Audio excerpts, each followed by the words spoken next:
Hi everyone, so I wanted to show you this old footage of the African land snails. This is the bigger African land snails because I wanted you to be able to see the difference between what they were like at about, I think this is about 9 months ago, something like that, and compared them to now. So this is Alvin and Simon. This one is Alvin, and this is at the stage where he was starting to get big, but not as big as he is now. And I thought I would show you this, and I've sped up the footage because the footage was quite long, and he was having a good wriggle around, so you can get a good look at what he looked like. Ignore the scuff marks on his shell. I don't know what caused that, but they're gone now. So this is what he used to look like. So this is Alvin. He's now my biggest out of Alvin, Simon and Theodore, although Theodore is catching up with him. Simon's still a little bit small. And then I've got some close-up footage of Theodore for you, which you'll see in a second. It's got all three of them, but it's mainly Theodore you can see at the front. So on the left is Theodore, on the right is Alvin, and in the middle is Simon. And as you can see, Theodore is fairly small. He was the smallest out of the three. He's doing very well now. He is a slightly different variant of an Achatina. I'm not sure whether he's albino Zanzibrica or an Iridale or something like that, but he's different anyway, because even his shell shape's different, but I don't know, he could just be a bit of a mixture. And this was some footage I got of them when they first started breeding, so don't worry about the lump on the side of Theodore's head. That just means Theodore is quite pleased to see the other snail. So yeah, this is what they used to look like, and in a second I'm going to show you what they look like now. Okay, so to give you an idea of the size of Theodore, I've got him here in my hand. So you can see how big he is compared to my hand. Oh, hello. He's probably going to pop out and have a look at me now. So yeah, he's growing quite well. He was the smallest, I should say. He's catching up. He's not that far behind Alvin.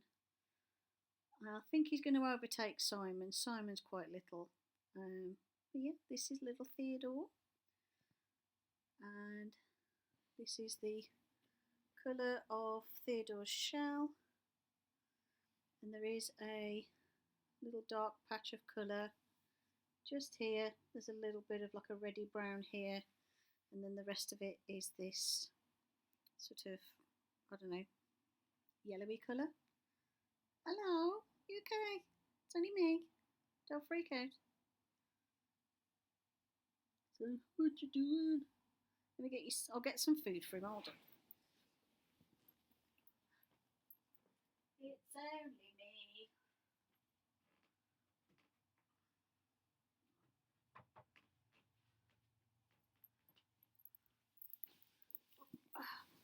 I can't get any food at the minute. Can't reach in with my other hand. I haven't got a glove on. I need 2 hands to lift the lid. So yeah, Theodore is doing quite well.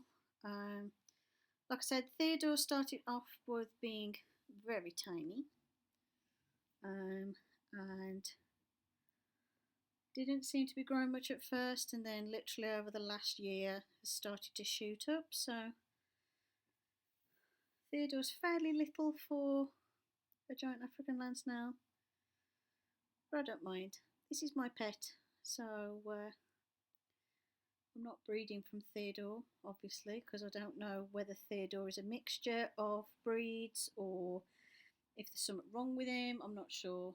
I think he's a bit of a mix, so he's a bit of a mutt. He's got some characteristics that seem to make me think he's like albino Zanzibrica, I can't pronounce it, or Iridele, Achatina iridele. He's an Achatina something, put it that way. but then he's got like the shell texture of a reticulata. So I don't know whether he's a mixture or whether it's just got a shell that doesn't form very well because it is a bit bent, like the little. If you can see the spiral, it points down slightly. Hello, say hello to everybody. Hi. It's got such a little cute face. So yeah, doing quite well. Having a look around. This is the most confident you've been. Well done. So I told you I'm not going to eat you. Yeah. It's got such a little head compared to the others. When I get Alvin or Morty out in a bit, you'll see. It's so tiny. Such a cute face. Hello, baby. Managed to catch him when he was roaming around in the tank. So he's quite awake at the minute because it's getting towards, yeah, it's like nearly 4 in the afternoon. And some of my bigger snails come out around about then to have a bit of a munch and a look around. And there was fresh food put in the other day, so yeah, Theodore's doing quite well. Seems fairly healthy and active, just the shell's a bit weird. I know she had like a bit of a, well, he had a bit, well, he, she, whichever, had a bit of a sort of fault with the shell, and there's like this weird sort of indentation growing, but as the shell's grown, ooh, let's not drop you, it's starting to even out now and not have like a weird sort of wavy pattern to it, but it just looks really rough. Like you can see like the lines in it, and Theodore gets the same amount of calcium as everybody else. You're just a little bit strange, aren't you, my darling? Never mind. Right, I'll go and get Alvin so you can see how much Alvin's grown. This one is Alvin. So Alvin is getting a lot bigger, as you can see. Bigger than Theodore. When Alvin comes out, you'll see his head's a lot bigger. He's a lot stronger snail. He's a lot more active. His shell is pretty much perfect, apart from the fact he's covered in soil, because this one's the one that likes to burrow a lot. And I'm currently feeding Alvin up because Alvin laid eggs last week. So Alvin's been very busy and seemed to have a little bit less energy than normal. But I gave Alvin some extra snail mix and veggies, and he's put right back up. So he was just really tired after laying some eggs. These are definitely laying a lot more eggs than my older snails used to. So they're doing quite well. Obviously means they're happy in their enclosure and everything. Rick's never been one for laying eggs, even when Rick had sibling, like, you know, other snails with it. I tend to find if anyone mates with Rick, which this one did, it tends to be the other one that lays the eggs. And it's unusual because normally the bigger snail tends to be the female, as it were, and lay the eggs, but no, Rick won't have it. I think it's because Rick's stronger, so Rick's a bit more dominant, so Rick can get the love dart first to make it so that the other one has the eggs instead of him. So yeah, so this one was laying some eggs, and I'm trying to get them to build their energy up and chill out a bit. So what I do is, if I've got one that's laid some eggs, like Alvin here, I'll just separate them for a day or two afterwards, after they've finished laying and come back and started acting normal and munching again. I keep them separate for a couple of days so that they can recuperate and eat extra food without any competition, stuff like that. What have you got? Of course you have. Yeah, you're going to hate me now. So I've just noticed a poo hanging off the side of Alvin. That wouldn't have looked very beautiful on camera, would it, Alvin? When you gotta go, you gotta go. I've got gloves on to protect myself and to protect Alvin, because there are salts and oils in my hand that may affect Alvin, so I wear gloves. Then I wear gloves in case there's a bacteria or something that is on Alvin's skin that might affect me. I have handled them before with bare hands, but I do prefer gloves because it's a lot easier to make sure we're both protected. Hello. And as you can see, Alvin is a lot more inquisitive. Yes, it's me, yeah. Why am I here? What are you doing? I'll show you Rick in a bit because Rick's the massive one. But Rick's another, is he 2 years older? Yeah, because this is 1 year old Alvin. So this is how big he is at 1. So he's getting quite big. When his foot's fully spread out, it does fill a fair bit of my hand. And he's an active boy, likes to have a roam around and always the first one to find the new food, and apart from Rick. So he's very similar in personality to Rick. Very inquisitive, very greedy. So yeah, that is Alvin. So as you can see, they're a lot bigger than they were in their video from, I think it was about 9 months ago, something like that. So they're getting there. I know Fullicas don't grow as big as like my old Fullicas used to nowadays, because there is a lot of inbreeding in the Fullicas, so they do tend to be smaller nowadays, and they tend to do between 5 and 10 years of lifespan. Hello, you're quite strong though, aren't you? You'll be alright, won't you, mate? Obviously he's got growing to do because he is only 1. So I'm hoping he gets bigger. Seems to be alright. Eats plenty, has a wide variety of foods. You're not picky like your older brothers and sisters used to be. Because I used to have some snails before. I had one that was 9 years old. That was like one of the first ones I ever had, and it lived to be 9. It was nearly 10, and that was massive. And was one that there was one I had from it. There was a couple. No, there was a few that I had from egg, but there was this one that did 10 years, and then I had one that I rescued that did 9 years. Hello. Yeah, show everybody your pretty face. Yes. I'm going to go and put him back because he's getting a bit wiggly. One sec. This one, who as you can see has brought his own pack lunch with him, is Rick. And Rick is huge. He's nice and chunky. He's my biggest. On camera he looks a bit small, but trust me, he's big. And he's heavy as well, Rick is. When he comes out, because he doesn't fit all completely in his shell, so when he does come out and he spreads his foot out, it does fill a big chunk of my hand. And he's 3 years old. He will be 4 later this year. I think, is it later this year or is it a bit earlier?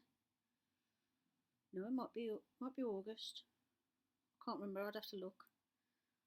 I'm sure. Oh, hold on. How old was he when I had him? I'll have to look. I'll have to look in the old YouTube video I've got of him when I first had him. There was like my really old how to set up an African land snail tank. It was just a very basic thing. There was no hides or anything in, but it was just a very basic starter video. I've updated it since, and this was one of the snails. I think he was about 3 months old when I had him, maybe something like that. But yeah, he's I've had him myself for 3 years. Put it that way.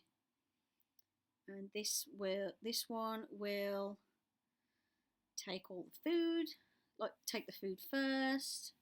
He does share. What he doesn't like sharing though is the water bowl. If I put a bowl of water in the tank, just like a little food dish with some water in, Rick will sit in there for 24 hours till either all the water's drunk or evaporated. Because Rick likes to sit in there like his little old man sitting in the bath. So I have to put 2 water dishes into my tank. And yes, you can have water dishes when they're this big. Just put just a little bit of water in, not too much, literally like don't go any higher than a centimetre. And don't have a dish that they can't get out of. It's got to be a very shallow dish. So I have to have 2 dishes, one for this one to bathe in, because there's one particular dish I've got that this one chooses every time. And then I've got like a flat leaf dish which I'll put water in for the others. And he'll just sit, you watch him just sitting there drinking. They do like it. But yeah, this one hogs it. He likes to have a soak, don't you? Hey, he's coming out now. Rick is more confident. But obviously I've had Rick for 3 years. Rick is used to being handled. Doesn't get as skittish as the other ones. More comes out, like is more confident to come out. And Rick will come out any time of the day. Because I know a lot of snails tend to come out like late evening. Rick will come out 6 o'clock in the morning. Then I tend to find Rick will pop out about sort of 12 o'clock in midday-ish, 1 o'clock in the afternoon, and have some food, then go back to sleep. And then he'll come out and stay awake for a few hours of the night time. So he comes out a couple of times in the day for food and then goes back in. And he's doing very, very well because, unfortunately, hold on, motorbike, sorry. He's doing very, very well because I had Rick and Morty originally, not the Morty I've got now, old Morty. And old Morty only did a year. There was something wrong with old Morty, developed deep retraction syndrome and just withered away to nothing. And then I found old Morty dead one morning. Rick went really funny at one point, wouldn't come out of his shell. Kept trying all different foods and snail mixes and stuff he wouldn't eat. He was barely drinking, and he started to develop deep retraction. I thought he was going to die the same as his sibling. But then what did I do? I warmed him up even more because I found he was more picky when he was younger about the temperature. Like I've always kept the others at normal room temperature, which is between 20 and 24 degrees. It's normally about 22 in here. But when this one was little, he liked to be a bit warmer, so I warmed him up a bit more, put him in a warmer room, changed the tank around, added a water dish, which is where I found out he likes to bathe. And what I kept doing was waking him up, holding food to his mouth so he'd nibble, holding water by him so he would drink, and I just kept doing that until he started to build up his strength, and then he started to just scoff everything, and now he's perfectly fine. I don't know what it was. I haven't done anything. I didn't do anything different with him than I've done with any of my other snails. Wide varied diet, mixture of lots of veggies and snail mix. So I don't know. He just went through a really sickly, finicky phase, but he's all better now. And as you can see, he tends to have food stuck to him. He always does. He tends to bring his food with him if I pick him up. And yeah, and he was out just having a little mooch around eating. So yeah, he's doing very, very well. His shell's big. He does get sometimes like a bit of a wiggly line on the edge of where the growth is when it comes through on his shell, but this is his new growth recently, so he's still growing quite well, because he went through a phase where he stopped growing for a bit, but he has over the last couple of years he's been growing quite consistently and quite well. And like I said, he is the parent, because they're hermaphrodites. Rick is the parent of, one of the parents of the snail babies that are currently growing, so hopefully they'll become nice and big and strong like Rick. And the other partner snail is either Alvin or Morty. I don't know whether it's Alvin or Morty, because those were the two that laid the eggs, and I don't know whose eggs are whose. I should have kept them separate so I'd know, but it doesn't matter because I'm not breeding the babies. Like, I just wanted to do an experiment. I just wanted to see if I could raise some from babies. Because then if in the future, as these get older, I can keep a few eggs and then create the new generation for myself. But I'm not going to breed the babies because obviously we'll start having problems with inbreeding and stuff. Because Rick, Morty and Alvin aren't from the same lineage. They're not from the same clutch of eggs. So that's why I thought I'd try breeding them and seeing. So if the babies turn out healthy, and keep growing nice and well, I'll probably get another batch of eggs from Rick or Alvin and get some more babies in the future, because I do like to keep them in. And sometimes I go through phases where I can't find them in the pet stores or anything for a while. I went without snails for about, I'd only got Rick for about a year, I think it was. Couldn't find anybody, could we? And then the once I went into the pet shop that I go into just to get some supplies, and I found Alvin, Simon. Oh no, not Alvin and Simon Theodore. I found Morty when I went in the pet shop not so long back, because Morty I've had for about 5 months, something like that. And then Alvin, Simon, and Theodore, I actually ordered them. I had them delivered. So your siblings came in the post, didn't they? They were like sent next day, special delivery, all packaged up really nice. I think I've got an unboxing video of them for Alvin, Simon, and Theodore. I got them from a breeder with a good reputation, and so far so good. But yeah, so I'm hoping that the babies are nice and big like Rick and do quite well. And as you can see, he's much bigger than the others. Let's see if I can. He's a bit awkward to hold, so I've got him quite securely. So as you can see, his shell fills my hand, like the palm of my hand. Like if I hold him a bit further down, like the bottom of my hand is here. So you just fill up a fair bit of hand, don't you? Hey, I know I moved you. And what I like about Rick as well, which is quite funny, African land snails hiss if they're trying to put you off picking them up. And Rick likes to hiss. I do, when I picked up Alvin earlier, he hissed, and what they do is they sort of squirt out some slime, they go like that sort of noise. And that's what you did, didn't you? Sulky. Yeah, you're grumpy, are you? But once I've picked him up, he's fine. He just doesn't like being disturbed. Once I've picked him up, he's like, oh, it's alright, it's you. But as I pick him up, he'll go and hide. I'll have to try and catch it on film one of the days, the noise they make. It's hilarious. Like a little hiss. It's ever so funny. So say hello to your chubs. I'm trying to do this on the position him on the camera. That's it. Put your eyes up. Let everyone see your beautiful face. So yeah, so this is my big boy Rick. And yeah, so that's my little comparison, so you could see what they look like when they were smaller and now. And then I've just bonus footage of Rick. So yeah, hope you've enjoyed this video. Thank you for watching. I'm going to go and carry on cleaning out my snails now, and I'll see you in the next video. Bye for now.